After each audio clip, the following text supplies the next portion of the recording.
What was inside the Ark of the Covenant? Interestingly, the most complete inventory of the contents of the Ark of the Covenant is found in the New Testament.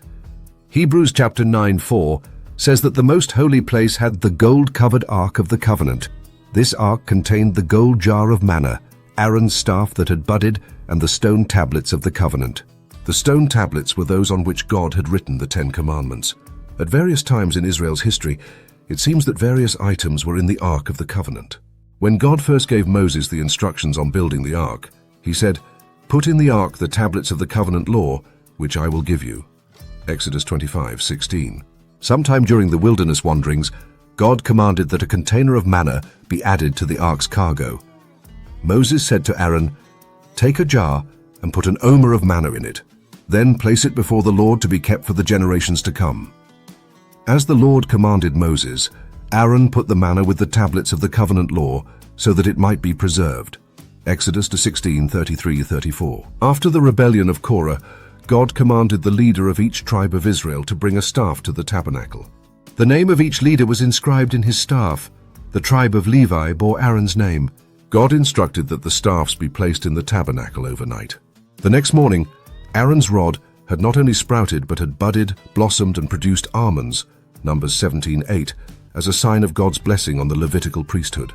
God then said, "Put back Aaron's staff in front of the Ark of the Covenant law, to be kept as a sign to the rebellious." So, by the time Israel reached the Promised Land, the Ark was associated with the items mentioned in Hebrews 9:4, the stone tablets, the jar of manna, and the staff of Aaron.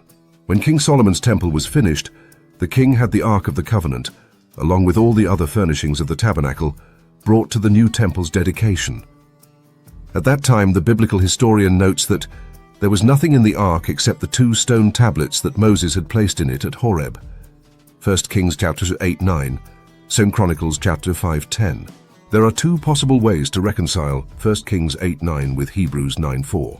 One is that the Ark in Moses' time contained all 3 items mentioned in Hebrews, but by Solomon's time, hundreds of years later, only the stone tablets remained. The other items could have been removed in Eli's time by the men of Beth Shemesh when they looked into the Ark of the Lord. 1 Samuel 6:19. Before that, the Ark was in the possession of the Philistines for a time, and they could have removed some of the Ark's contents. It could also be that Solomon himself had the manna and the staff removed from the Ark and set nearby in the same room at the time of the temple's dedication. Another possibility is that the jar of manna and Aaron's staff were not usually inside the Ark of the Covenant, but rather beside it. God's command in Exodus 16:33 was for Moses to place the manna before the Lord, or in a sacred place before the Lord. Similarly, the staff was to be placed before the testimony, Numbers 17:10, or permanently before the Ark of the Covenant. So the manna and the staff were kept in the same place as the tablets of stone, but it's possible they were not, strictly speaking, inside the Ark. It's also quite possible that the jar of manna and Aaron's staff were carried inside the Ark every time the Ark was moved. When the Ark was at rest in the most holy place, the manna and the staff were placed beside or in front of the Ark. But while the Ark was in transit, the most practical place to carry the manna and the Aaron's rod was inside the Ark. It has also been suggested that after the Israelites had entered the Promised Land, the manna jar and Aaron's rod were removed from the Ark. Having been life-saving during the Exodus, they had served their purpose and ceased to perform miracles on entering the Holy Land.